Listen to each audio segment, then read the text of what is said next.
He was nominated by Vicki Croft, and so I'd like to bring up Rick Shelby.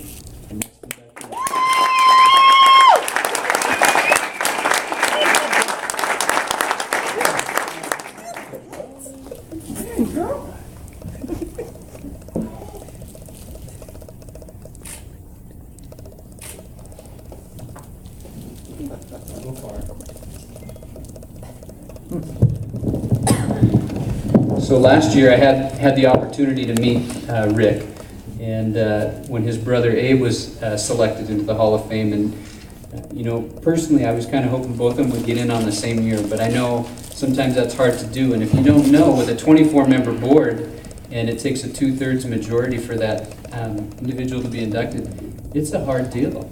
And he was ever so close last year, but this year was a unanimous selection. So it's an awesome, special feeling. And one of the things that, especially me being a baseball guy, I love to read about baseball history and stats and stuff like that. And so reading some of the things on Rick and going through his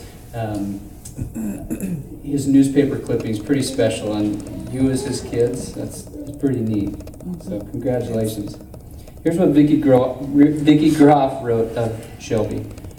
Rick brought fan appreciation to the sports he played, but through an MLHS career exploration program, Rick worked for me for a few months. His strong work ethic was already defined as a high school student.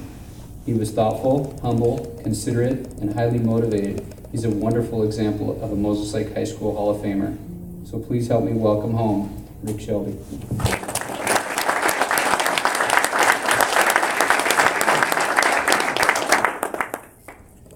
Wow, this is pretty overwhelming. 2,100 students. When I was in high school, we had 1,100, so pretty incredible growth over the last 40 years.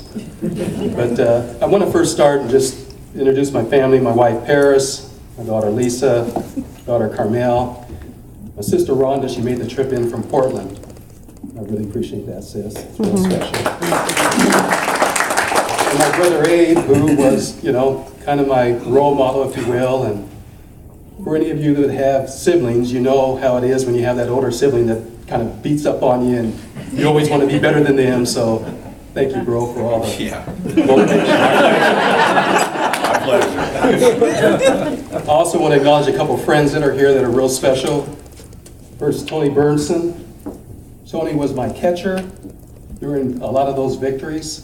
He was also my bodyguard. We had a game in Spokane against North Central, and I was pitching their big guy, inside, and he didn't like it too much. And after the game, he was going to make a statement to us, but Tony made sure that all of us got back to the bus safely. Thank you, Tony. Also want to acknowledge Randy Cole. Randy, he was the guy that pushed me the hardest in athletics. We were so even in tennis and basketball.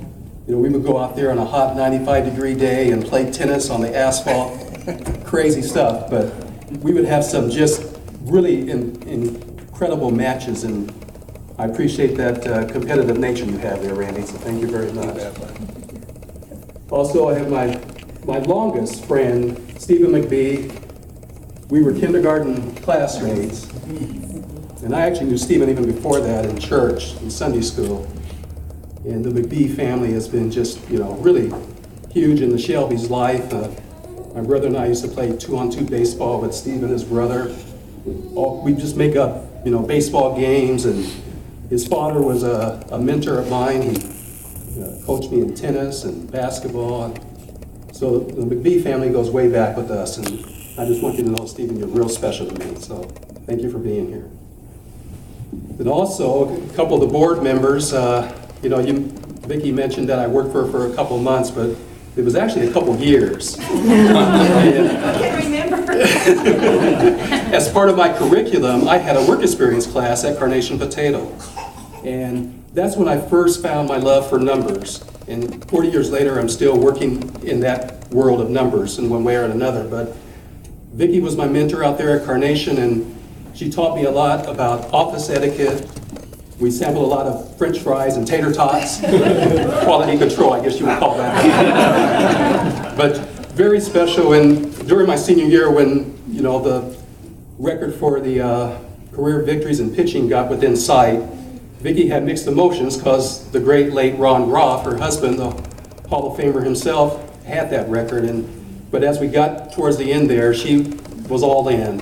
And Vicki was there that day when we beat Ephrata 1-0 to take that, to clinch that record on my last game that I played at Moses Lake High. So, Vicki, I love you. Thank you, darling.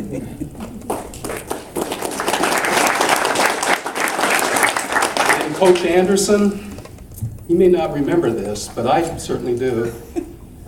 There was a time when I was probably not on the right track and hanging out with the wrong people, and he took me aside and basically let me know that as a leader, you need to get your act together, Shelby. So that was a huge wake-up call. And in addition to that, he and Coach Anzolini decided to bring in the Pacific Institute. And Stephen will remember this. And they brought him in. Visualize. But the Pacific Institute was big in my life because they helped us as young kids to set goals, to visualize, to see the future. And one of the goals I set as a young 17-year-old was the family that I have today. And I remember that it would cost like $50 to take this seminar, and some of us couldn't afford it. But Coach Anderson and Coach Anzolini pitched in and made sure that all of us were able to go. And the Chiefs basketball team that year, we started setting goals and visualizing our free throws. We almost didn't even practice free throws anymore. We just visualized making them. And our percentages actually went up. So thank you, everybody. This has been a great night. It's going to be, something that I'll cherish the rest of my life. And go Chiefs.